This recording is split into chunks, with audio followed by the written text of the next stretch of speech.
dans notre société, on est souvent jugé par ce qu'on possède. La voiture qu'on conduit, la maison qu'on habite, les habits qu'on porte.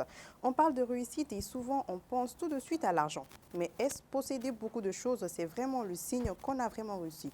Et surtout, peut-on se sentir heureux, accompli, épanoui, même sans richesse matérielle? Ne bougez pas, c'est tout de suite juste après ça.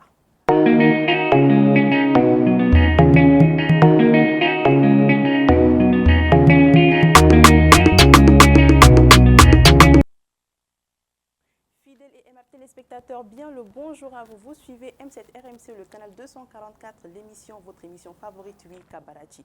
Kabarachi, c'est du lundi au vendredi à partir de 11h pile.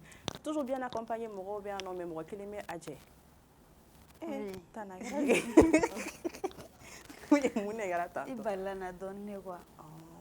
Voilà, quand il m'avait. Ça va et toi? Ça va la Au delà de la bousantane comme on était bousanta bomzo comme bisa. Ay comme aller ga chômer le matin, ay bitan chômer à faire mandala quoi.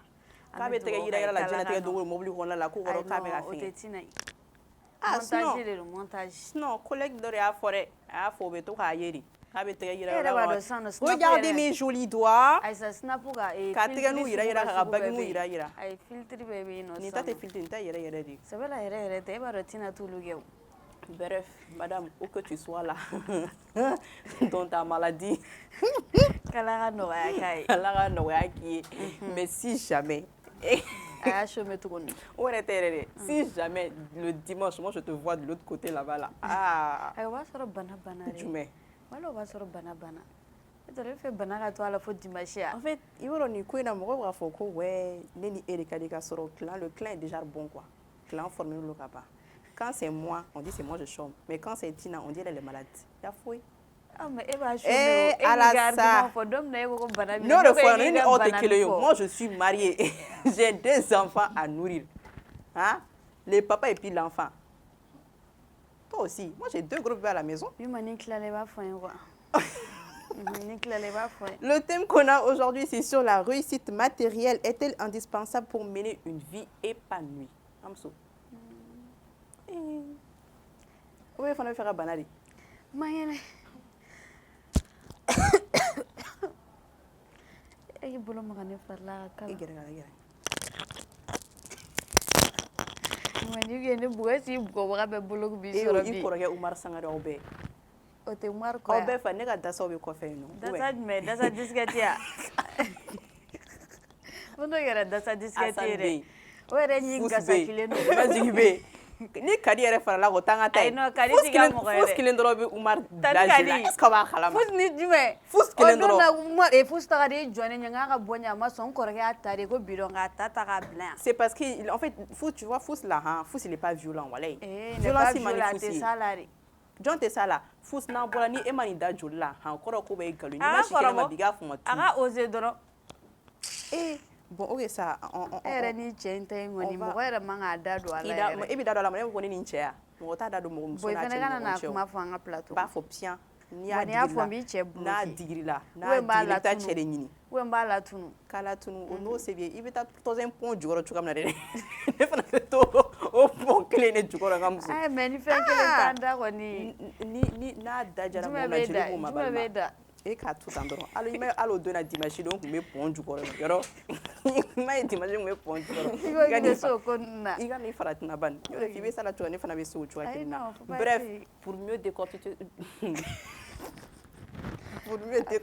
ce sujet, mɔgɔ fila de bɛ an bolo. An bɛna kuma sɔrɔ ko de la. Est-ce que le fait que sɔrɔ matériel sɔrɔ o b'i bolo, ça fait de toi vraiment une personne riche? Wari in ko kuma ka ca kosɛbɛ n baden. Tout tourne autour de l'argent, je ne sais pas pourquoi. Est-ce qu'on peut vraiment vivre sans argent? Bon, la question elle est là. Elle est là. Toi tu es riche. Moi je suis pas riche. Tu n'es pas riche. Mais d'ailleurs, mais on est bon. Alhamdulillah. Ça va. O bɛɛ dɔ ye. Ayiwa bi mɔgɔ fila bɛ an bolo. Fɔlɔ n bɛna mɔgɔ fɔlɔ présenter an b'o jamu falen parce que ale jamu m'an kunkolo minɛ kosɛbɛ. A falen no ka ban koyi. A falenna. Awɔ jamu falenna. Bana. Au lieu de Kadiatou Kanté, an b'a kɛ Kadiatou Diallo ou Kadiatou Tchani. Ay Diallo kaɲi a yɛrɛ ko k'a ye Diallo. Aw de la Kadiatou Kanté la. I mais e de sɔnna o an ka i b'a dɔn Kanté lakaw tɛ maa ye maa tɛ. I b'a dɔn Mali jamu fɔlɔ ye jumɛn ye? Kanté. Ayi surtout un peu. E de y'o ko ye. Hali tɛ recherche kɛ sisan i b'a sɔrɔ Mali jamu fɔlɔ ye Kante. A ye fɔlɔya ninnu fana tɛ ko jugu ye bilen o. O tɛ foyi yira. N'i y'a ye u gɛnna ka bɔ i se bɛ to ma baara ɲuman de kɛ. Ɲinɛ bɛɛ ye ɲinɛ. Ɲinɛ kun fɔlɔ de ye ɲinɛ. Ɲinɛ bɛɛ ye ɲinɛ. Messi o ɲinɛ o. Toto ni fɛn ninnu na ɲinɛ bɛɛ ye ɲinɛ ye. Ça va bien. Ça va. Yakob joué. Ça va, Walé, on va bien. Elle est belle. Toute belle. Il va bon ou la salle, nous il te mérite pas. Il te mérite pas. A bɔr'o la, a baptisera ka b'o la. A tɛ ka sɔn nin mais a bɛ ka kan falen yan. A bɛ ka fɛn yɛrɛ, a bɛ ka maloya caméra. An tɛ k'an to hors caméra la, n k'a ko k'a ye jalo de. Ayi kun bɛ fɛ ka dɔ fɔ fulaw ma de. An tɛ se o. Kun bɛ fɛ ka dɔ fɔ fulaw ma. N'o y'an bɛɛ ye fila de ye. N'i y'a fɔ kun ye jalo ye dɔrɔn u bɛ dɔ fɔ fulaw ma fɔ i yɛrɛ tɛ mɔgɔ ɲɛnama ye. E de bɛ k'o fɔ n fɛrɛ, est-ce que e bɛ k'a ka fɛrɛ de ye? Tu bɛ fɛ ka don anw kan ni fɛrɛ de ye, ko tan ban. On va inviter ma frère. En fait, lui, il a de ses manies de parler sur les réseaux. A b'a yɛrɛ kɛ ni innocent dɔ, je sais pas comment mais. Mais ne innocent fana don, n tɛ n yɛrɛ kɛ n'a ye dɛ. C'est comme il a annoncé, il est tɔgɔ fɔ ça. Ne tɔgɔ Brimo. Brimo. Mais genre à l'état civil, c'est quoi ton vrai nom? À l'état civil, c'est juste Brimo. Brimo bɔra min? Ka bɔ min cogo di? Genre d'où vient le nom Brimo? Pourquoi Brimo? N tante dɔ de y'a dan na. D'accord. Tanti fɔ dun kosɛbɛ. An b'a fɔ. Brimo, t'es stressé ou bien? Tu es stressé? Non. Tu n'es pas stressé? Non. Tu es sûr? En toi, tu as 2. 3. Ah ouais. Il prennent l'autre, tu es sûr? Ça va bien? Oui, ça va. Comment est-ce comme ça. Alhamdoulilah. Ok. La séance est ouverte. Merci beaucoup. Tout tourne autour de l'argent. Ou ka fɔ la kɔni. Tout tourne autour de l'argent. Mais la réussite là, elle commence à partir de quand? Kadiatou, à quel moment on peut se dire qu'on a vraiment réussi? Ok. Mais renouveau la jɛlikɛla bɛɛ lajɛlen fo Mali kɔnɔ ani Mali kɔ kan ani renouveau baarakɛla bɛɛ lajɛlen ne tɔgɔ Kadiatou Kanté, auditrice en master 2 comptabilité contrôle et audit à l'Institut supérieur des techniques économiques comptables et commerciales INTECSUP. Caman bɛ dɔn journaliste comptable la TikTok kan n bɛ to ka Maliko kumaw fɔ sariya ninnu. I bɔra ka question poser ko wari bɛ sɔrɔ. I bɛ se ka question répondre. À quel moment bɛ se k'a fɔ ko mɔgɔ réussir yɛrɛ diɲɛnatigɛ? Bon ne kɔni bolo ne ka réussite ne b'o kɛ ni ne objectif mun fixé ni na sera k'olu atteint ne b'a fɔ ko ne réussira. K'a sɔrɔ wariko kuma t'a la. K'a sɔrɔ wariko kuma t'a la. Mais est-ce que wari bɛ se ka kɛ réussite dɔ ye mais c'est pas forcément ni wari tɛ k'i ma réussir. Mais est-ce que bibi na bɛ se ka réussir k'a sɔrɔ wariko kuma ma don a la? O bɛ se ka kɛ. Comment? Ne y'o de fɔ sisan nɔ n'i ka objectif par exemple ni ne kan ka master ne ka soutenance kan ka kɛ sisan nɔ. Ne ka objectif ye ne ka mention excellente sɔrɔ. Donc ni ne sera k'o sɔrɔ ne bɛ content ne réussira o la parce que ne y'o objectif atteint. D'accord. I m'a ye? Problème t'a la. Brimo, e yɛrɛ bolo à quel moment an bɛ se k'a fɔ ko n'adamaden a réussi? Bon, réussite même, oui, comme elle a si bien dit, il y a objectif fixé hier là. Il sera cool atteint. Tu peux dire que tu as réussi. Bon, moi, à Wargo, oui, on peut réussir sans argent aussi. Ça dépend de tes objectifs. Ça dépend de tes objectifs au-delà. Mais bibi na mi dominer ko bi est-ce que ni wari t'i bolo an bɛ se k'a fɔ k'i réussira parce que yan nɔ pour que ali ka se ka ji yɛrɛ sɔrɔ k'a min f'i ka wari bɔ donc e k'i ka objectif dɔ fixer i yɛrɛ la e k'o atteint mais wari tɛ e kunna est-ce que là on peut parler de réussite? Bien sûr mais ka f'i ka dépend objectif fana de la. Ça dépend mɔgɔ ka a bɛ dépend i ka objectif de c'est comme si i ye ne ɲa san est-ce que l'argent fait le bonheur?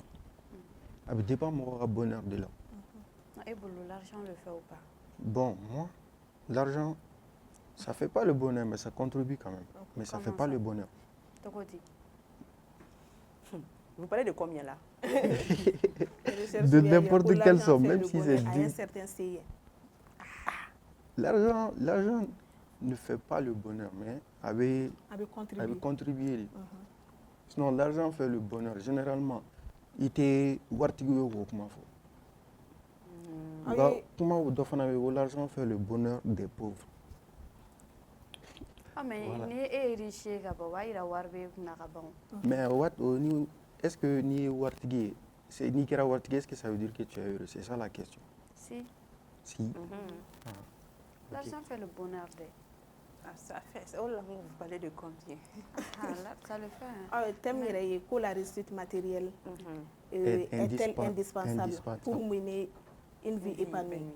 a kɛra i n'a fɔ n'i ye sɔrɔba dɔ kɛ a kɛra mobili ɲumanw b'o la sow b'o la téléphone ɲumanw b'o la confort sugu dɔ statut social sugu dɔw b'a la ko ni olu tɛ ko est-ce que tu peux vivre heureux dans la vie parce que indispensable c'est un mot très pertinent indispensable kelen ni o fɛn tɛ a tɛ se ka kɛ Voilà, c'est comme si on dit l'eau est l'eau- indispensable Très bien. la nourriture elle est indispensable mais k'a kɛ ko ressource matérielle o ye indispensable ye ressource matérielle bɛ contribuer de mais a tɛ se ka kɛ indispensable ye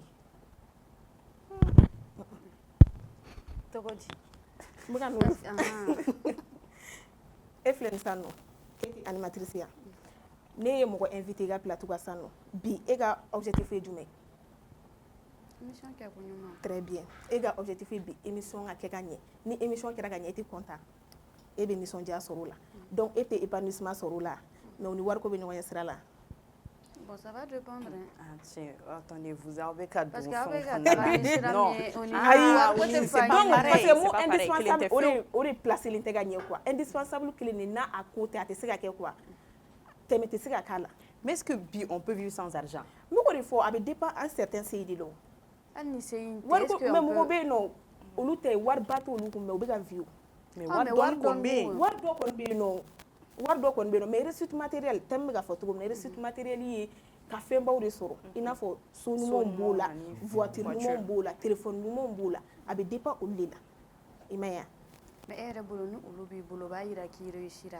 bon a bɛ dépend A bɛ dépend ni dɔw jumɛn ka objectif y'o ye a bɛ dépend n'o olu b'i bolo sisan nɔ e ma ŋɛnɛ e ka épanouissement bɛ yɔrɔ jumɛn sisan Question.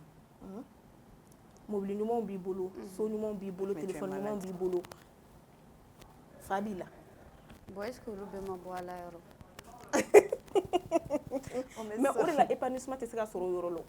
Togo di? parce que tu es malade mentalement E ma ɲɛnɛnen don mais ni wari min b'e bolo n'a bɛ k'e ka famille la satisfait o la est-ce que an tɛ se ka... mɔgɔ i kan b'i question y'i yɛrɛ don Mais question e Ne tɛ bɛ ka k'a faamu faamu mais déjà ala ye a nɔgɔya e ala de bɛ kɛnɛya di mɔgɔ ma en même temps ala de bɛ tila ka bana di i ma quoi n'i y'a ye i nafolo d'i ma ka tila ka i bana kɛ i bɛ sɔrɔ o de kun kan ka kɛ o wagati nɛ c'est peu que i bɛ tila ka nɔgɔya o donc o de bɛ ka fɔ pour o que la, o de hali y'a k'o to- traitement ça veut ɲuman dire que- sɔrɔ ça ni veut wari dire t'i bolo que l'argent ne fait pas le bonheur ça garantit pas le yɔrɔ dɔw bonheur la quoi a tɛ bonheur garanti quoi Ayi. wari tɛ bonheur garanti o. A Ah, b'a wari tɛ garanti. bolo. Dans ce cas, vous pensez que le riche, genre Fama, dont le Fama bɛ se ka kɛ, il n'est pas heureux? très bien même Il bɛ se ka wari sɔrɔ, il i n'est bɛ pas se ka wari heureux. sɔrɔ i bɛ se ka wari ba diɲɛ l'homme le plus riche du monde n'est pas l'homme le plus heureux du monde. Ne fa. Ouais. an tɛ wari sɔrɔ Ah, compte la dɛ Ahan. an tɛ wari Ah, sɔrɔ voilà, compte la dɛ mais thème bɛ mun kan réussite matérielle tiɲɛ yɛrɛ la o ye accumulation des biens mobili Oh, ɲumanw mais b'o o la accumulation bien ni fɛnw est-ce que i bɛ se k'olu yɛrɛ Donc- sɔrɔ ka sɔrɔ hali wari t'i kunna han i bɛ baara kɛ n'i ye baara kɛ i b'olu sɔrɔ o bɛ sɔrɔ ni jumɛn o bɛ sɔrɔ i b'o sɔrɔ ni sira jumɛn ni wari fɛnɛ tɛ e bɛ ka kuma i n'a fɔ i ka bonheur ye wari sɔrɔ de n'i ka bonheur ye wari sɔrɔ n'i ye wari sɔrɔ tu es heureux.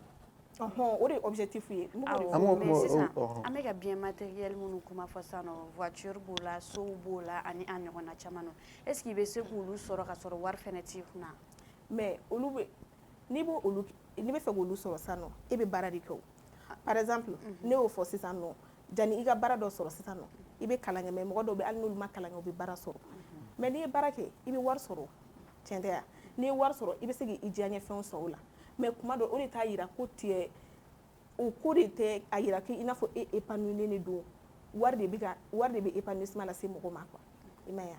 mais e yɛrɛ bolo sisan nɔ kante jumɛn yɛrɛ de bɛ se ka mɔgɔ ka bonheur kɛ ka sɔrɔ hali wari ko tɛ i bɛ se k'i ka bonheur sɔrɔ genre i bɛ se k'i ka satisfaction i ka épanouissement sɔrɔ cogo di ka sɔrɔ wari ko tɛ ok o question diyara n ye n y'o de fɔ toujours n b'a bɛɛ kɛ objectif de ne kɔni ta ne mana laɲini mun fixe n yɛrɛ la ne mana objectif fɛn fɛn fixe ni ne sera k'o atteindre ne bɛ content ne ka bonheur b'o o de la n'i ye wari sɔrɔ o ye laɲini dɔ ye n'i y'o sɔrɔ fɛnɛ k'a fɔ k'o tɛ n ka bonheur kɛ o b'a kɛ o mais ni n ka objectif atteindre o de ka di n ye o n bɛ lafiya sɔrɔ o de la n bɛ bonheur sɔrɔ o de la.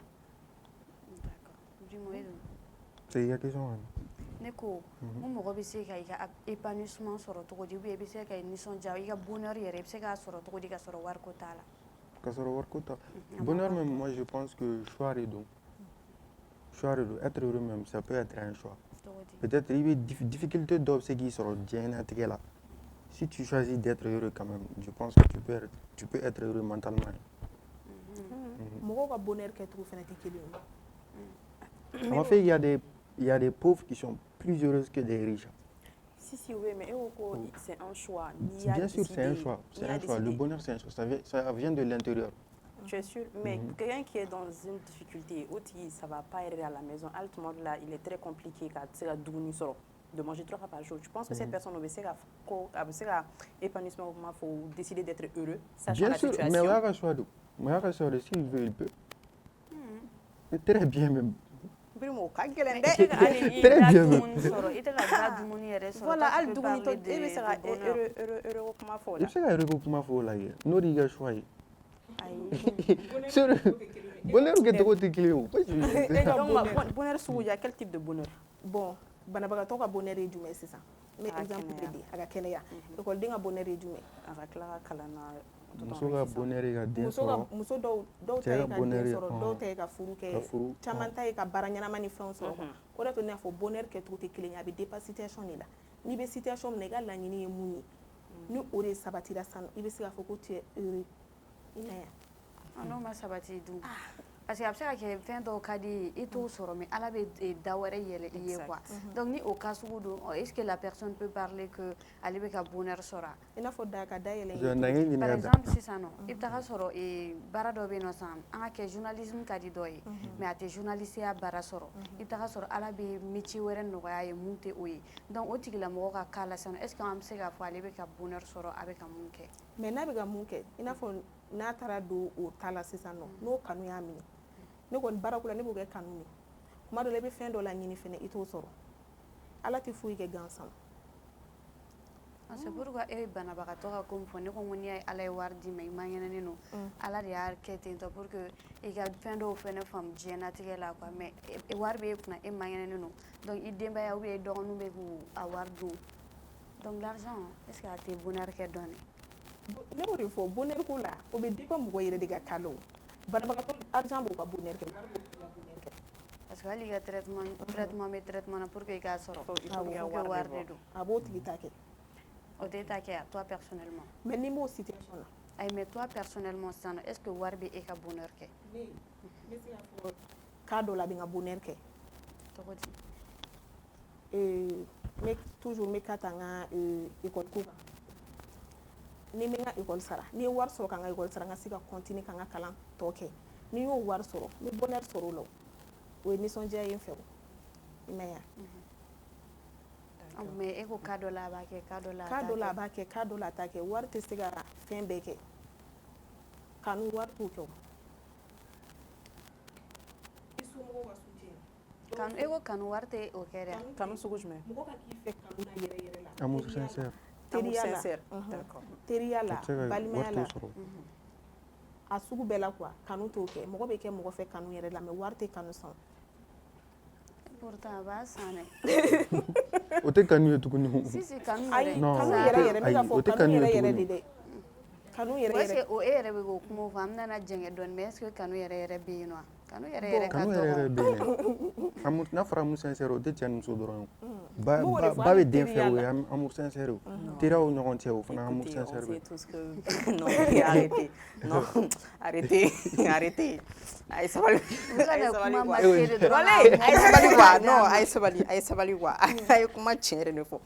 Parlons... Non, on a comme réalité, Erika. On est tous d'accord là-dessus. Mais au bar au Bibi, en 2025, surtout au Mali, Bamako, non, on ne marche pas avec ça. Avec quoi? Avec ce que vous êtes en train de dire? Jumɛn?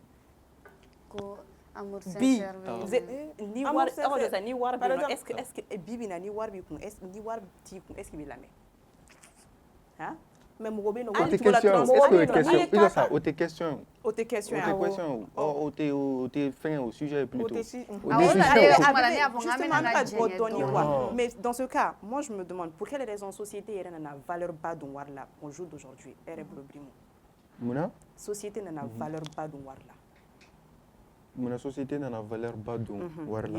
La société en fait a Parce que valorisé tellement la. mɔgɔ y'a yira fɛn foyi tɛ se ka kɛ ni wari tɛ tuguni foyi. mɔgɔ y'o dɔ yira mun y'o kɛ fɛn sisan foyi de tɛ se ka kɛ ni wari tɛ tuguni o cause bɔ mun y'o kɛ sisan bon kosi bɔra mɔgɔ yɛrɛ de la ye mais est-ce O que bɛ bɔ fɛn bɛ mɔgɔ se ka yɛrɛ kɛ de. ka sɔrɔ wari tɛ jumɛn e ko ko mɔgɔ y'a yira k'a fɔ ko fɛn foyi tɛ se ka kɛ ni Mais- wari tɛ est ce que e yɛrɛ bolo fɛn bɛ se ka kɛ ka sɔrɔ wari tɛ caman i n'a n'a fɔ fɔ jumɛn caman ba fɛn caman kɔni bɛ se ka kɛ sans argent comme quoi ayiwa Ne fɛn b'o caman de ba fɔ. kɔni bɛ se ka kɛ ba ni den ka kanu na wariko kɔni kuma tɛ se ka fɔ la dɛ i Ah, ka donc, soutenir i ka famille na wariko kuma tɛ fɔ la dɛ an bɛ don min na i ko bi pour que i ka lamɛn famille dɔw la ni jɛ t'i kunna i tɛ lamɛn lamɛn. hali du kɔrɔbali du fa ni wari t'a kunna cogo sugu dɔ la denw bɛ tagama a sanfɛ a tɛ mais n'i lamɛn y'o ka ta i bɛ se ka fɛn fɛnɛ dɔw bɛ du dɔw bɛ yen nɔ fɛn tɛ mun kun o de kelen don o bɛ lamɛn walayi a bɛ lamɛn dɔw m'u ka tabiya bila mali la a ye kuma ni réalité ye sa mɔgɔ dɔw m'u ka tabiya bila mali la o o ye tiɲɛ ye. tiɲɛ tɛ mais est ce que o ka Mais- ca bi o ma ca bi cogo o di tɛ question ye non aw ka bɔ sujet kɔnɔ primo a tɛ ka bɔ sujet a- kɔnɔ non mais en ayi, fait a a ka bɛ don a sujet bɛ kɔnɔ, matériel ni wariko in de o a bɛɛ b'o de kɔnɔna la imagine un peu un chef de famille e bɛ du kɔnɔna la toi tu sais pertinemment que fɛn t'e kunna e bɛ so kɔnɔ la mais e den que ça soit fille ou garçon o de bɛ bɔ na nin fɛnw ye du kɔnɔna la et toi tu veux imposer certaines choses sur l'enfant an bɛ don min na i ko bi est ce que o den bɛna e lamɛn tuguni e bɛ ka mun fɔ ko ni wari b'i kun k'i bɛ jama sɔrɔ toi même en tant que waritigi e yɛrɛ b'a dɔn très bien e ka wari de kama i bɛ ka jama b'i kun est ce que tu es heureux non o fana ye fɛn wɛrɛ de ye voilà o de part, question en an fait. b'o question an de b'o de kɔnɔ question kɔnɔna an b'o de kɔnɔ n'an bɔra o kɔnɔ ka taa an b'o de kɔnɔna la o de tɛ bon o de fɛnɛ ka di dɔw ye dɛ jumɛn le fait que u b'a dɔn yɛrɛ hali karisa tɛ n fɛ a bɛ n nɔfɛ n ka wari de kama kɛ o tɛ dɔw tɔɔrɔ tant que wari b'olu kunna ka ban a banna e min b'a nɔfɛ a ka wari kama n'a ma e tɔɔrɔ est ce que a bɛna na dɔ in tɔɔrɔ mun bɛ ka wari bɔ k'a di e ma bon o de y'a to n y'a fɔ n ko bɛɛ n'i ka ko kɛcogo de don e bɛ ko minɛ cogo min na ne bɛ ko minɛ cogo min na olu tɛ kelen ye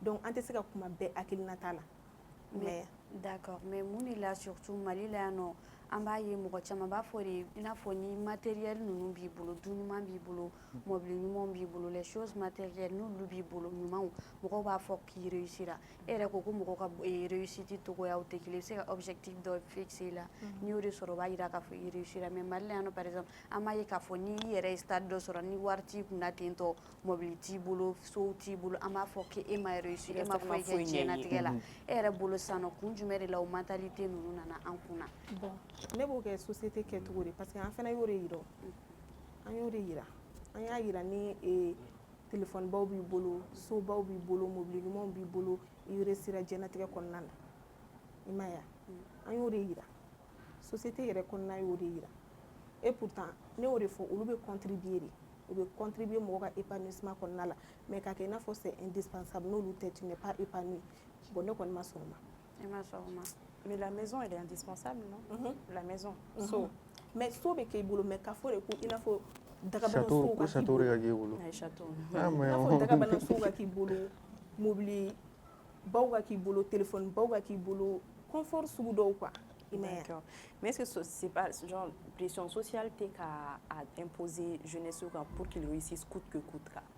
bon o de fana bɛ jeune caman bila fɛn juguyaw la juste pour avoir de l'argent u bɛ taa fɛn dɔw kɛ a muso kunda cɛ kunda parce que ils ont la mentalité faut que n ka wari sɔrɔ donc n'importe comment f'i ka wari sɔrɔ la o dun na i tɛ se k'a fɔ ko au finish même tu peux pas dire que tu es heureux Tu es heureux. Donc, non au finish tu peux pas Mais est-ce que c'est pas un objectif comme elle a parlé d'objectif est-ce que c'est ou objectif bon i bɛ se ka bɔ o tɛ objectif ye parce que pression de b'o kɛ pression. ok. voilà ni pression y'i bila fɛn dɔ la o t'i yɛrɛ ka objectif ye o pression bɛ se k'i bila furu la sa mais est ce que o y'i ka O y'i objectif ka ye objectif voilà i ka bonheur tɛ sɔrɔ o la parce que i ka objectif tɛ i y'a ta mɔgɔw ka kuma de ma i m'a ye wa. D'accord. mais là est ce que ni par exemple mɔgɔ min bɛ yen nɔ sisan nɔ ni matériel ninnu de ka di a ye ou bien ale bɛ ka tout possible bɛɛ de kɛ pour que k'a ɲini bɔ a kɔni ka objectif don a ka objectif tɛ o o bɛɛ y'a la ko wɛrɛ de ye aw yɛrɛ bolo mɔgɔw bɛ ka girin plus matériel ninnu kan kun jumɛn de kama est ce que mɔgɔw ɲɛkɔrɔ ko de don wa ou bien u bɛ k'a kɛ ten ten de wa ou bien u bɛ k'a kɛ kun jumɛn de kama parce que valeur bɛ matériel in na ka tɛmɛ hali an yɛrɛ ni dungɔ kan bi ok o question diyara n ye i bɔra k'o fɔ cogo min na o fana ye mɔgɔ dɔw fana ka objectif ye mɔgɔ dɔw fana ka laɲiniw ye ka mobiliba sɔrɔ n'u ye mobiliba sɔrɔ ka sobaw san ka téléphone baw sɔrɔ mais a dɔw la i bɛ taa sɔrɔ caman fana bɛ baara de kɛ a tɛ taa baara kɔ a tɛ taa effort kɔ u caman bɛ effort kɛ k'o sɔrɔ donc n'u ye effort kɛ k'o sɔrɔ u ka épanouissement bɛ o de la u bɛ nisɔndiya sɔrɔ o la u bɛ satisfaction sɔrɔ o ko de la.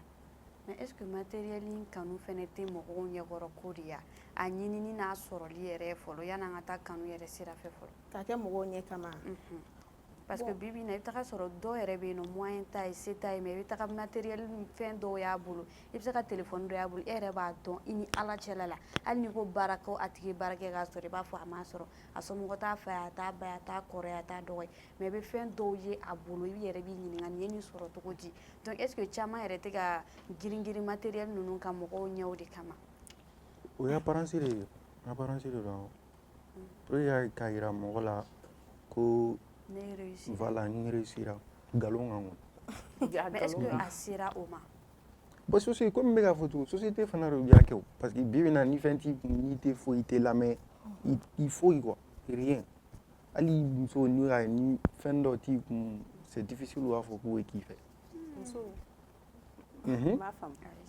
an ka bɔ o tɛ sujet ye, an ka taa sujet ayi non non sujet bɛ sɔrɔ don sujet kɔrɔ ne ma nin faamu muso cogo di dans quel sens. non j'ai dit les filles i n'a fɔ sisan voilà olu quoi. genre ni fɛn t'i kunna muso b'a fɔ a bɛ se ka bon a dɔw bɛ yen u b'a fɔ non ni fɛn t'i kun olu t'i lamɛn dɛ. o tɛ cɛ o tɛ muso jogo ye. n ko muso dɔw n m'a fɔ a muso bɛɛ. dɔw yɛrɛ tɛ yɛrɛ muso si t'o kɛ n'u b'i fɛ o b'i fɛ n'u t'i fɛ o t'i fɛ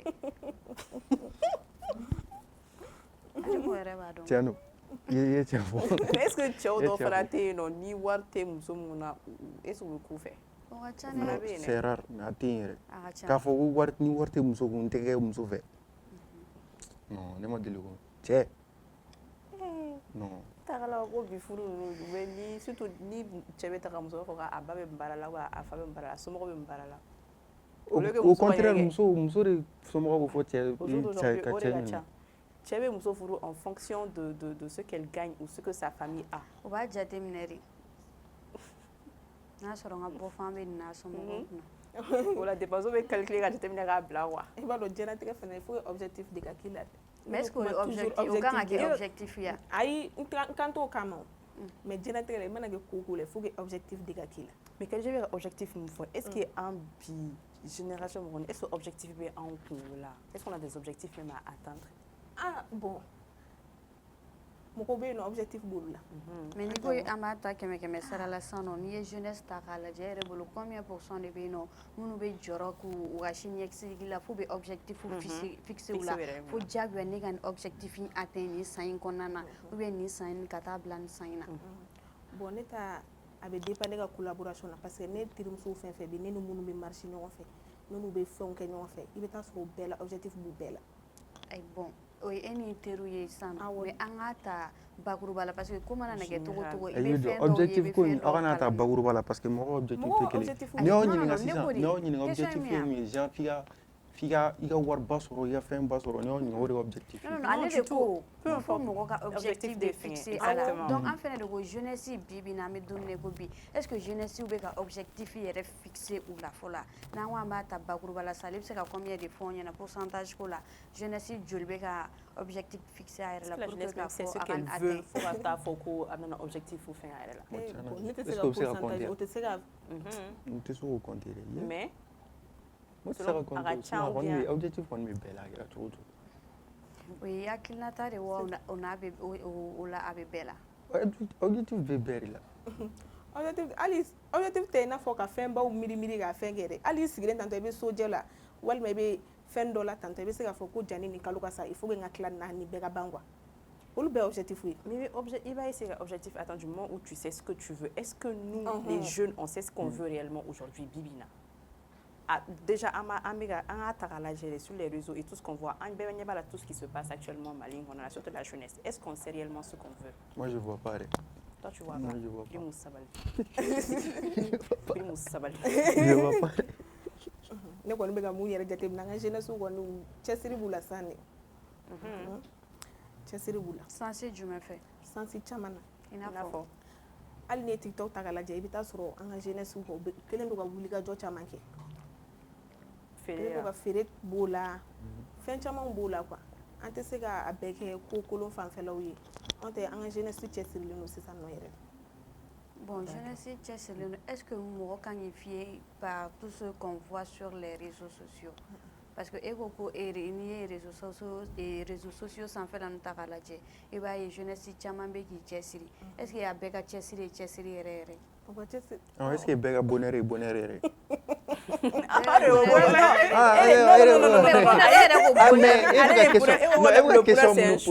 Mais ale bɛ ka kɛ e tulo t'a la ale bɛ ka question min poser i bɛ question dɔ fɔ a tila na non i b'i yɛrɛ ayi parce que cɛsiri ale bɛ jeunesse malienne fɛ o mais e cɛsirilen don aw filɛ nin ye nɔ cɛsirilen ayi non non an to yen dɔrɔn ayi mais ne bɛ kuma ta de la ne tɛ se ka kuma bɛɛ ka côté la o ayi parce que e ko que mɔgɔw ye réseau sanfɛ mɔgɔ caman cɛsirilen don est ce que bɛɛ ka cɛsiri ye cɛsiri parce que caman yɛrɛ bɛ a ka compte kɔfɛ a bɛ feerefɛn dɔ bila a t'a bolo. Ah bon, an tɛ se k'o justifier parce que prévu tɛ ne bolo ne tɛ se ka kuma. Mais est-ce que o cɛsiri bɛɛ ka cɛsiri ye cɛsiri yɛrɛ ne tɛ se ka kuma ka sɔrɔ prévu tɛ ne bolo. O cɛsiri bɛ se ka kɛ ni ka sɔrɔ wari tɛ.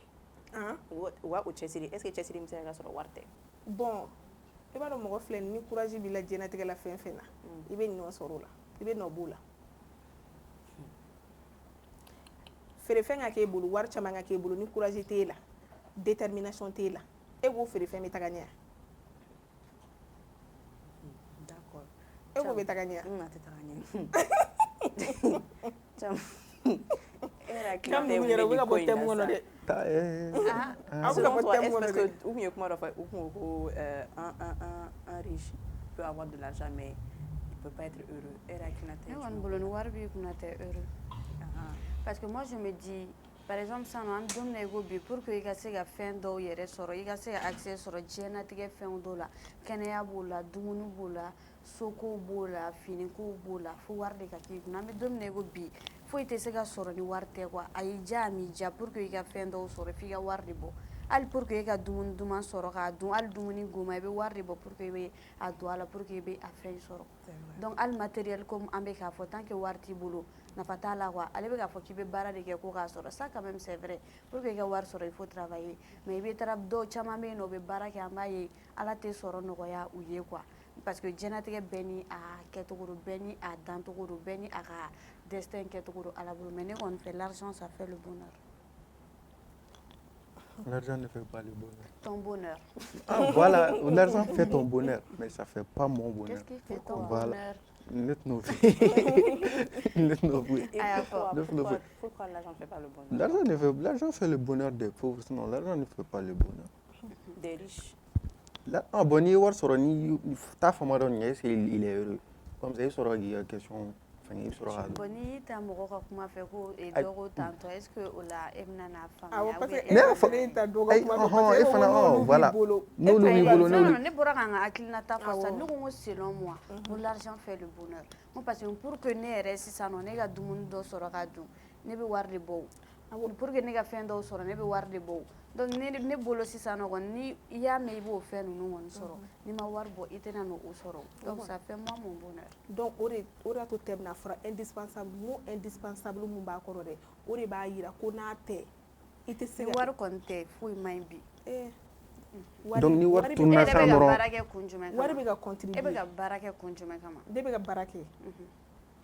Baara kɛli fɛnɛ o ye ne ka objectif dɔ ye. O ye ka objectif ye mais sisan nɔ baara in kun ye jumɛn de ye sisan? Ka baara kɛ kɛ. O kun ye jumɛn? N'i ye baara kɛ i bɛ se k'i sagona ko kɛ o. I b'o kɛ cogo di? I m'a ye wa? N'i sagona. I b'o sagona ko ninnu kɛ cogo di sisan? Ne ka baara kɛli ba par exemple a bɛ se ka kɛ ne bɛ ka baara kɛ mais i bɛ se ka kɛ ne tɛ wari sɔrɔ kuma dɔ la mais n'i ye baara mun fɛn kɛ baara mun kanu bɛ na ne bɛ k'a kɛ n bɛ k'a kɛ ni nisɔndiya kɔnɔna la n bɛ k'a kɛ a bɛ ka taga ɲɛ ne bɛ épanouissement sɔrɔ o la. E bɛ épanouissement sɔrɔ hali n'e tɛ ka bɔfan sɔrɔ? Ayi i bɛ bɔfan sɔrɔ mais c'est pas de k'i ka bɔfan ba sɔrɔ quoi. Ayi bɛɛ yɛrɛ tɛ bɔfan ba sɔrɔ dɛ hali an bɛ k'a fɔ ko bonheur l'argent fait le bonheur o kɔrɔ tɛ hali ka milliard ni million ninnu sɔrɔ dɛ. O de don réussite matérielle bɛ taga o de. Mais a bɛ taa o de la sinon n'i ko wawa ninnu. E ka kuma la e ko fo wari baba ninnu hali n'i ma wari baba ninnu dɔw sɔrɔ cɛ n'i y'i bɛrɛma tani sɔrɔ o de fɔlɔ a fɔra k'a bɛ contribuer de ayi wari bɛ sɔrɔ wari ka ɲi nɔ mɔgɔ ma mais k'a kɛ de i n'a fɔ ni wari tɛ i n'a fɔ réussite matériel a caman yɛrɛ de mobiliba ninnu ni soba ninnu ni fɛnba ninnu ko olu ye indispensable pour mener une vie épanouie. Bon e de bɛ k'a caya cogo dɔ la n'o tɛ par exemple sisan e ka fɛn dɔ fɔ ne ye san i bɛ se ka mun sɔrɔ ka sɔrɔ wari tɛ. Ne ba ka kanu. An jumɛn? Ne ba ka kanu b'o la. Ne tɛ se k'o sɔrɔ wari la, ne tɛ hali ni ne diɲɛ di diɲɛ n'a fɛn bɛɛ d'o ma ne tɛ se k'o sɔrɔ parce que o bɛ ne fɛ kanu yɛrɛ de la. An jumɛn? Ni ne man kɛnɛ sisan nɔ fa Ala k'an kisi fa bana fa ni fa b'i la wari b'o sɔrɔ a dɔw bɛ ni fa b'i la quoi ni i man kɛnɛ mentalement mɔgɔ caman waritigi caman bɛ yen nɔ a b'olu la u ye traitement kɛ mais hali bi a ma se ka nɔgɔya est-ce que wari bɛ k'olu ka bonheur kɛ yan? An jumɛn? N b'olu exemple fila d'i ma dɔrɔn. Ne bɛ fɛ i ka fɛn dɔw de citer dɔrɔn parce que kɛnɛya o kɛnɛya tɛ mɔgɔ si bolo quoi e bɛ k'o kɛnɛya mun fɔ o tɛ mɔgɔ bolo. Ayi bana yɔrɔ la sisan i y'o fɔ ko ni man kɛnɛ ni wari b'i kun i bɛ se k'i furakɛ mais wari bɛ se ka kɛ dɔw kun man kɛnɛ mais o tɛ ka se ka nɔgɔya. Ne bɛ k'o de f'i ɲɛna o kɛnɛya tɛ mɔgɔ bolo. Kɛnɛya bɛ Ala de bolo wari fana bɛ Ala de bolo Ala de bɛ wari di mɔgɔ ma a ka di mɔgɔ min ye i ma ye wa. Mais ne bɛ fɛ e ka fɛn dɔw fɔ ne e ka bana in to yen tantôt e ka fɛn wɛrɛ fɔ ne tantôt. Ani amour des parents. Parce que parents b'anw fɛ parce que nous sommes leurs enfants. O ka fɔ dɛ parents il y a de ses parents en fait c'est pas comme si l'amour vrai ta mère elle t'aime parce que tu es sa fille.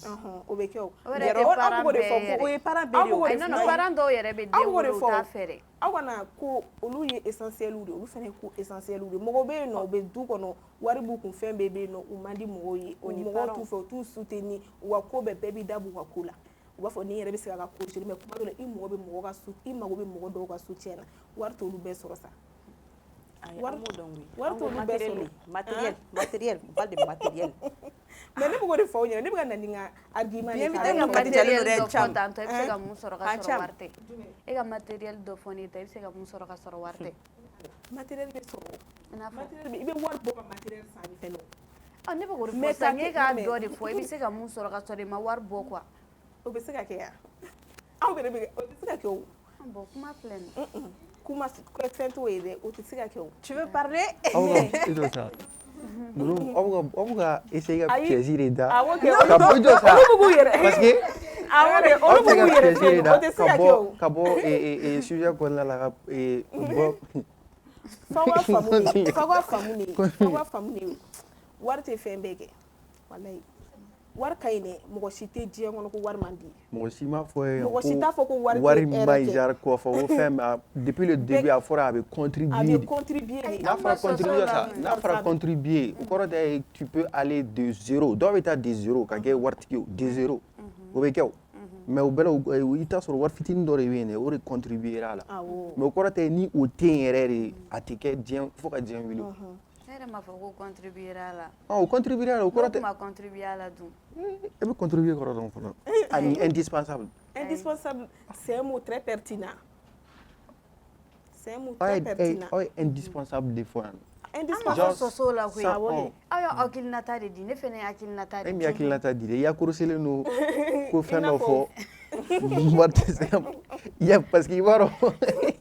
Ayi non parce que ale nana ni hakilina dɔ de ale y'a ka hakilinata di ne fana y'a jira k'a fɔ moi personnellement pour que i ka fɛn dɔw sɔrɔ ka ban ni wari tɛ i tɛna na se k'a sɔrɔ donc ça veut dire que l'argent là c'est pas indispensable hali matériel mun a bɛ k'o fɔ sisan. Mais tu es d'accord avec nous maintenant i ko l'argent n'est pas indispensable an fana b'o côté de la.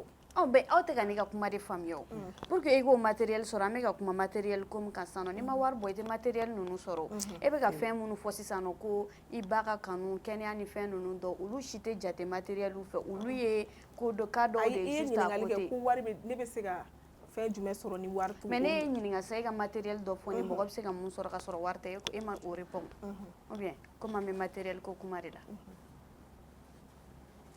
An b'aw kuma kɛ kuma ye.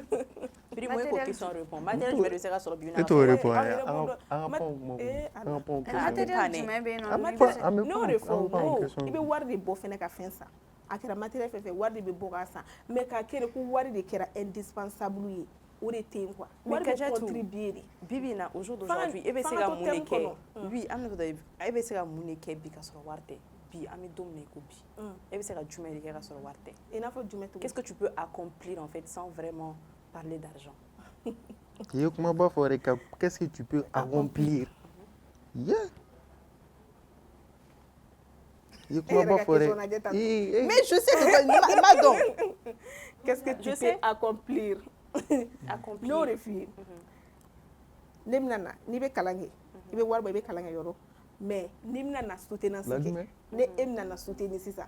Ni ema e kalanku la. Wow, vous faites Ka kalanke. Voilà, c'est que mention excellente sur ka effort ou ke. Mais il a fallu que tu payes. Aïe, obligation no. Warbe sera de ka kalango. Aïe.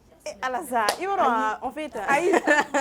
Aïe, connaissance, on est d'accord. Connaissance, on est d'accord. Mais on va connaissance sans. On m'a foré. Allez, ko soutenance, ko ni ta soutenance ke yoro la ni connaissance style était se ga fait mais yande ka se soutenance e kata nyere de ka mais o jago ari war sara de ka kalango. Aïe, aw be to tem no, ni ba tem ni. Ame tem kele no. Olu tiga tem mo indispensable ni mandine tem ina quoi. Indispensable ni mandine no kumisiga ke contribuer o de kun kadine kan aw kana ke indispensable parce que waro na kero débat na o de kera fe indispensable mai atemna di oui et akilnari ayi no te temin tara réfléchir e be indispensable fin to de sano e be siga familial juma fo indispensable ne be siga familial juma fo indispensable to na le fente o teu très bien. Oh, donc c'est pourquoi thème réfléchir les thèmes mata qu'on fait tento ni ay thème o thème météo c'est des thèmes réfléchis voilà imaya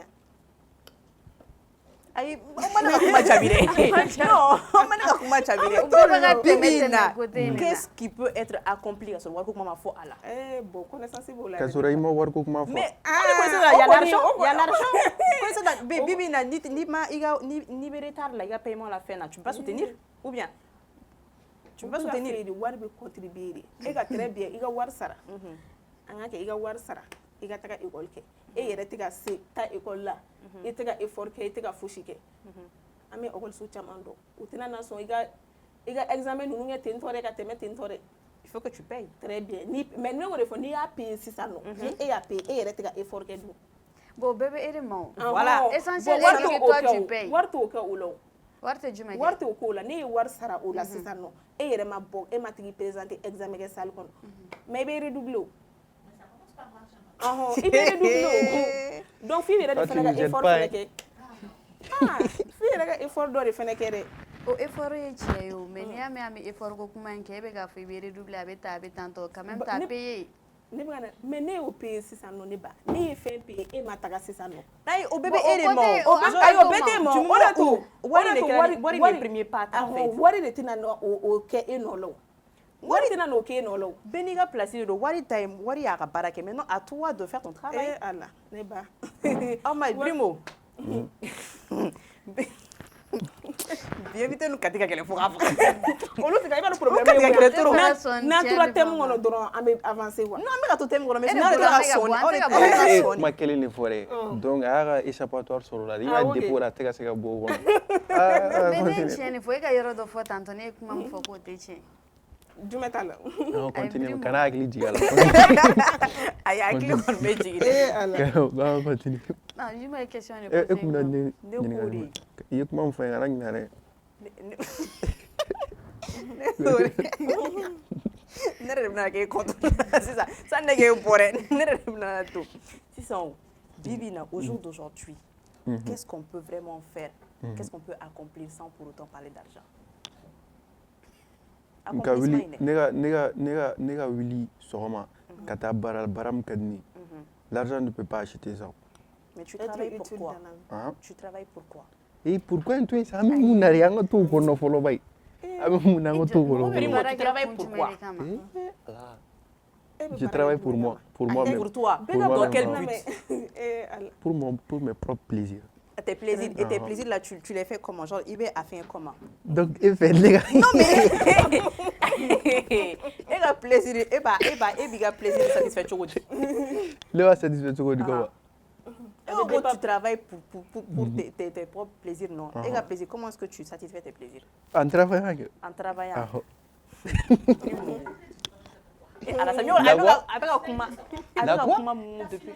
La finalité du travail. Ben, c'est du travail.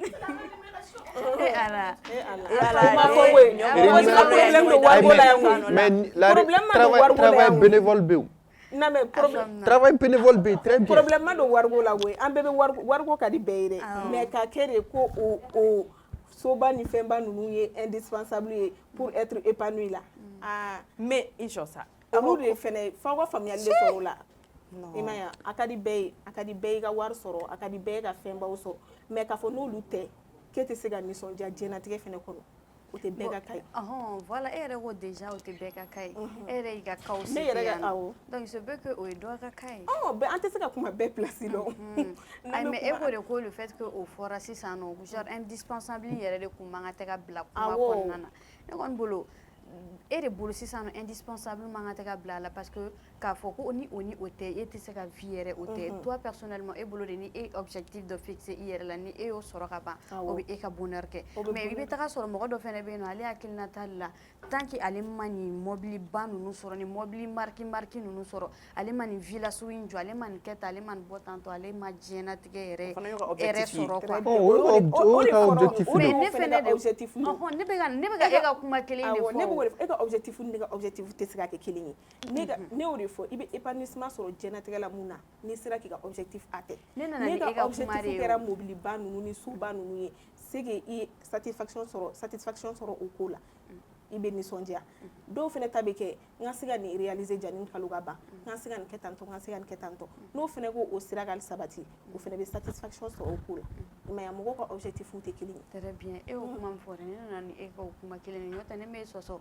mais seulement en fora nyo woro do la ni nan kuma de ko est-ce que ko do yere fe no ça ko l'argent ne fait pas le bonheur o la argent ko kuma induna ala ere ko ko non ça contribue au flabe o refo ko ça fait pas le bonheur ça contribue ali be siga warti do e sur war fitin de contribuer à la note avec tantonné de Congo. Moi personnellement l'argent ça fait le bonheur. Quel bonheur? Et au bonheur au bonheur du l'argent ça le fait. Argent et loyauté sont. La loyauté argent au sang. Loyauté gasa.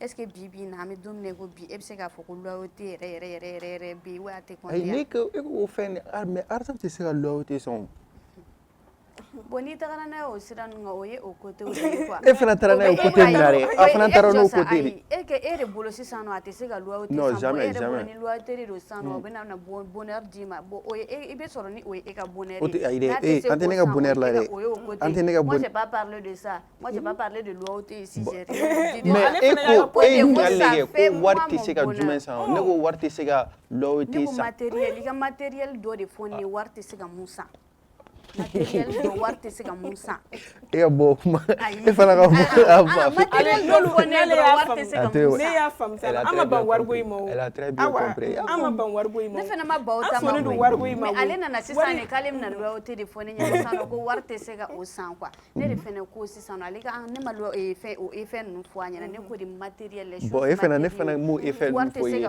ça c'est ça e ga fait matériel jo sa matériel kilin doron fo ne sa continue parce que regardez et continue abi kilin doron kuma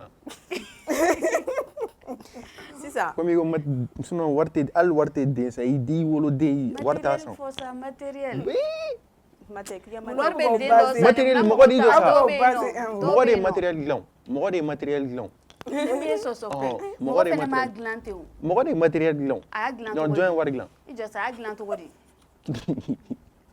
mo matériel glon to comme ne ko fone ta ka ta fe wero de sans ka do ke ko matériel glon e a sengena ambe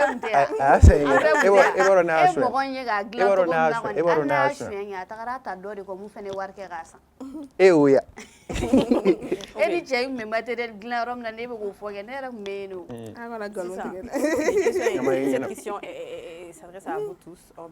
Est-ce qu'on peut vraiment être heureux matériel conforté non. Par exemple, tu peux habiter dans une maison au soin on a la rasoro ni ça par exemple en fait sauf qu'on a là il y a vraiment pas le confort en fait dans la maison. Est-ce que tu peux parler d'être heureux au contexte qu'on a là Là, il donne un frère un regard dans la rue. A bɛ y'a matériel ko kelen On te matériel, o tɛ matériel ye o. on t'a la maison c'est pas un matériel. Ne bolo bina fɔ de par exemple i b'i ka so kɔnɔ ventilateur bɛ yen est-ce que tu es heureux parce que clim to bɛ chauffage tɛ ça tu peux mais ko olu de ko don ko fɛngɛ ko Parce que toi déjà kuma dɔ fɔ moi que ça m'a tiqué et ko le bonheur c'est un choix. Ben c'est un choix de don. Est-ce que tu peux se la finir situation où on a parlé de bonheur? Moi en vrai ça classique on premier B deuxième B troisième B mais peut-être sur le troisième à troisième na heureux le fait qu'il est troisième il est heureux au bonheur c'est un choix quoi. Et le dernier, il peut être heureux parce qu'il est le dernier. Ça peut être un choix aussi. Pour gagner contre le Ligue. Ailleurs, comment tu es mais c'est un choix. En fait, vous ne pouviez pas... Nos objectifs est donc c'est bon, il est heureux. Point final. Qu'est-ce que tu Le Corée. Est-ce que peut-on parler? So trouver les exemple so trouver exemple Bon, ok, ça. Est-ce qu'on peut vraiment être heureux sans pour autant avoir un confort matériel? Quel confort matériel? Parce que moi, non, question précisée, il n'a pas fait un refrain. Confort matériel, me fait un rêve à la absence soko et absence boule ma fin tout ce qui est matériel. Voilà, il faut il met exemple dans la gamme. Exemple là, non. Mais il sera exemple d'or, il sera exemple d'or. Est-ce que moto la maison c'est un matériel. Tu peux avoir une maison il y a une maison, il n'y a pas le confort dans ta maison. Est-ce que tu peux être heureux au cadre qu'on a là? Ça c'est ton choix. Si tu n'es pas heureux, c'est ton choix. Sinon, ils sont heureux, Bouga Bousson, ils sont heureux là-bas. Ils sont heureux. Mais est-ce que ni Samia na ou Tehamia? Ni Samia sur Tehamia, Africana. Ni Blacana. Toi, en tant que tel, tu vis Bousso là et que ni Samia c'est là, à chaque fois ni Samia c'est toi, tu seras heureux? Très bien même, ni ça m'est rien, faut me content ça fait fini donc à taper très bien.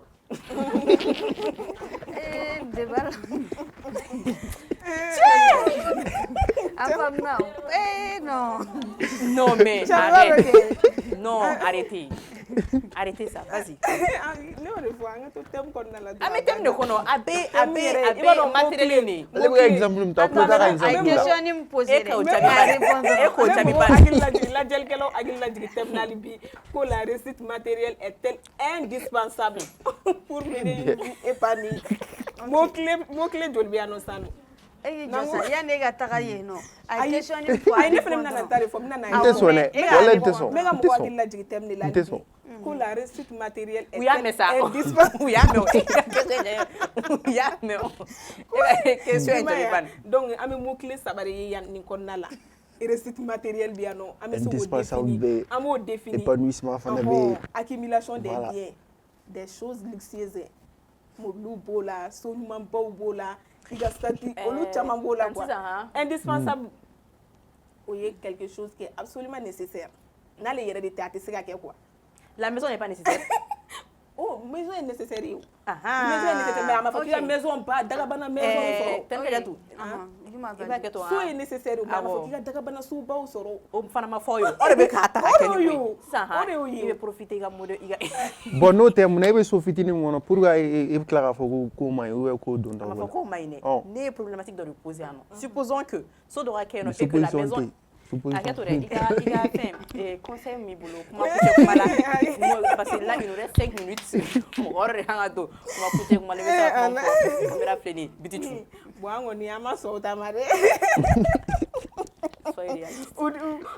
soyez réaliste rien faut de sera kebili warte faut parler à la délim ke ta kala ko be la ke jamane ko la paix waru ko ni brimo sigile me à la délim ga dajgore ta kala ma wallahi tu travailles pourquoi? Pour moi. Pour satisfaire ses plaisirs. Non, ses plaisirs. Je travaille pour moi-même. Pour travailler. Donc, vas-y, il y a un conseil fort. Vas-y. Ma femme, tu veux m'en fou. On va aller là. Quand la gel qu'elle a belle gel fou. Nandu na munga si la wa ya fama. On nous casse la. On nous casse la. Ça y est, on nous mam fort. On nous casse la. Ah, t'as fait. Abana, Ah, conseil je me le boulot qu'a dit. Bon, On m'a conseil rapport mu au bɛ ne thème. bolo Voilà, thème que conseil mu bɛ ne bolo i n'a fɔ wari tɛ fɛn bɛɛ kɛ n m'a fɔ ko wari ma ɲi dɛ wari ka di bɛɛ ye a ka di bɛɛ ye ka wari sɔrɔ mais fɛn dɔw bɛ diɲɛlatigɛ kɔnɔ wari tɛ se k'olu bɛɛ sɔrɔ an kana wari bila fɛn bɛɛ ɲɛ. mais là on parle un même matériel côté de la wari bɛ matériel bɛɛ sɔrɔ dɛ Awɔ, matériel mana na kɛ cogo cogo l'argent Il me demande wari d'ayɛlɛ sa de tɛ. wari tɛ fɛn bɛɛ sɔrɔ. Abana, d'accord, merci beaucoup. n y'a min sigilen Kana don nin suran ɲɛgɛn ka ne kalan lajɛ na. dɛ. Kana N'i nin ye ɲɛgɛn mun ka fɔ ne i kana lajɛ. ɲinɛ a kɔ dɛ a bɛ nin bɛɛ la a bɛ suran kalan dɔrɔn de. Vas-y. Je vais- Il veut faire un conseil pour tes frères, tes soeurs par rapport au thème. Ani, comment continuer. Bon, thème et ce que je peux dire, comme il y a l'argent ne peut pas tout faire. En plus, l'argent c'est comme un esclave. Il y a fait un bébé, mais jamais rien. Il y en a toi qui a maîtrisé. Jusqu'à maintenant, au fin donc je vous partage ça aussi. Voilà, quand on voit à cliquer jusqu'à faire des trucs bizarres, juste pour ça. On est au Malawi. d'accord Thème. ta petite soin.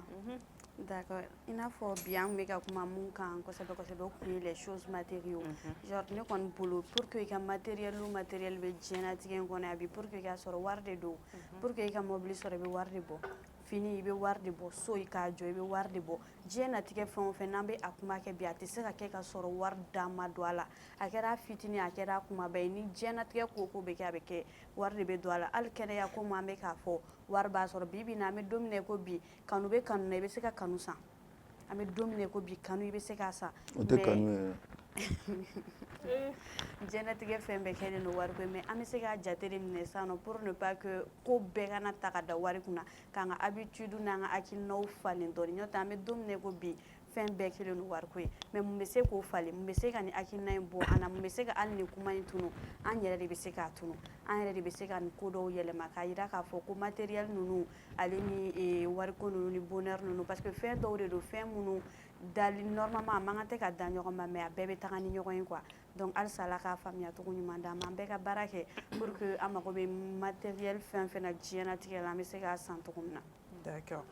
Une belle voiture ne garantit pas du tout une belle vie. Le vrai luxe, c'est peut-être dormir en paix, d'aimer sincèrement et de se réveiller chaque matin avec un but. Alors, ici, on redéfinissait la réussite, non pas par ce qu'on a, mais par ce qu'on est. Bon, j'ai vraiment pas grand chose à ajouter parce que l'argent, si tu as l'argent là, ça peut venir dire quoi. Comme mieux vaut aller pleurer à Dubaï. Pleurer, hein? Au Mali. A kana o fɔ n'a Tɛ fɛ k'o de fɔ. tɛ Mali ko o kana o fɔ Mali ma. Travailler. Ne ma ma fɔ travailler dur, travailler. U kana o fɔ Mali ma. Travailler très dur. Le thème qu'on avait aujourd'hui, c'était sur la réussite matérielle est-elle indispensable pour mener une vie épanouie. On est comme donc l'argent ne fait pas le bonheur. Donc l'argent fait le bonheur. En tout cas, ils ont l'argent. Nous, on n'a rien pour l'instant. Cherchons pour nous. On n'a rien. Attends, si Mais an contané don. Voilà, mais on contané. A t'an yɛrɛ Aw contané don. Mobili tɛ ne bolo, so Aw tɛ ne bolo, contané fɛn tɛ ne bolo. Sinon, depuis pas Mais qu'on je va me venir plains pas. depuis un moment, on est français, on n'a pas d'argent. C'est la même chose. Wari wo de b'o bolo la. Elle n'a pas l'argent. Elle va dire pourquoi. Tu ris pourquoi? Tu es pauvre et puis tu ris, ça va pas chez toi. Hein, tu n'as rien. Pauvreté, ben, je suis heureux. C'est parce qu'elle n'a pas l'argent. San b'o yira dɛ. Jumɛn t'o yira sa? Rien du tout. Puis mon maître, de toute façon, maintenant, il clôture sans. Et à mes claques, il débat, sans. Je remercie l'équipe technique, Fous, Djamadi, qui nous a lâchés. Et puis, je ne vois plus Hassan Nieto sur la plaie. On est Tony Baradji. Je vous remercie, mes invités. Anchoni Baradji. Merci beaucoup. Merci pour le débat. C'était vraiment un débat de taille. C'était bien fait. C'était bien réfléchi. Et puis, comment on s'y glonne quoi.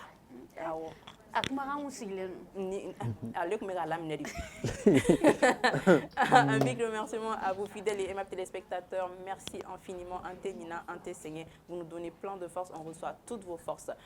Restez fidèles comme toujours, comme vous l'avez toujours été. On se donne rendez-vous demain, même heure, même chaîne, le canal 244 du lundi au vendredi à partir de 17h et de 11h. Non, 17h c'était la diffusion, 11h ça c'est l'heure. Allez, d'ici là, prenez soin de vous et cherchez l'argent. Bye bye.